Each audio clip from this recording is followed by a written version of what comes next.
And reaction now from British journalist and broadcaster Neil Clark.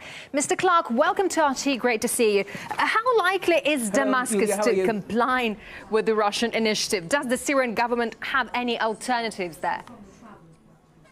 Well, I think it's a very good move from Syria and Russia, isn't it? But I think we've got to be very careful here, because we've got to remember that Libya gave up its chemical weapons in 2004. And we all know what happened to Libya. Iraq gave up its WMDs, and we all know what happened to Iraq. By contrast, North Korea didn't disarm, hasn't surrendered a single weapon, and North Korea is still standing. So I think if Syria were to surrender its chemical weapons, I think it needs to get a firm guarantee from Russia that if there was an attack by America, then they would come to their defence, because I think we need to deter the US attack here. But still, Obama's made it clear the plans for a military strike are still in full force. Is the Russian initiative likely to stall them for long? What do you think? Well, I think the Washington elite is very divided. I think Obama is very hesitant, but of course we've got the fanatical neocon lobby, the people like John McCain. And we all know that this chemical weapons issue, Yulia, was all a pretext. It was a pretext. I mean, you know, the US wants regime change in Syria, and that was just the first pretext that came along this month.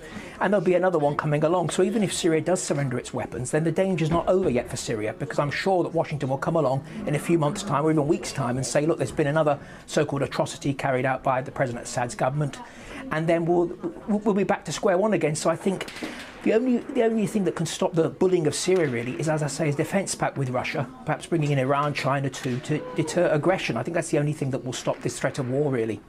But still, the US public, as well as a lion's share of lawmakers, are still against that intervention. Is that enough to deter an attack order at the White House?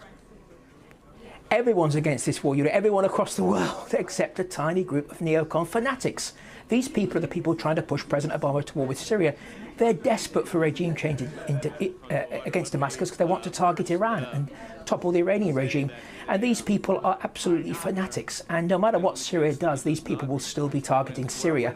And yet, you know, things have changed. There's been a sort of global awakening as to the neocon agenda. People have woken up after war, after war, after war. People across the world are finally saying no more war.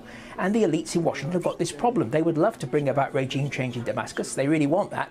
The only thing that's going to bring that about is war, but the public are 70–80% against war. So they've got this big problem now, the elites all across the Western world, really. Right. What kind of action can we expect the Syrian rebels to take in the meantime? Well, I think there's a real danger of a false flag operation against Israel now. I think there's a real danger that it's clearly that the latest chemical weapons attack hasn't done the trick, really, as far as the warmongers are concerned. Nobody's really bought it.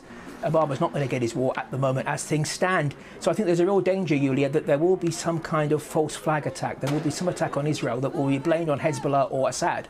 And that would try to get Congress then. If that happened, that would be a game changer, because, you know, you'd have Obama coming out saying our strongest ally Israel's been attacked. We've got to do something now. And that could change Congress's opinion, which at the moment looks as if they're going to oppose war.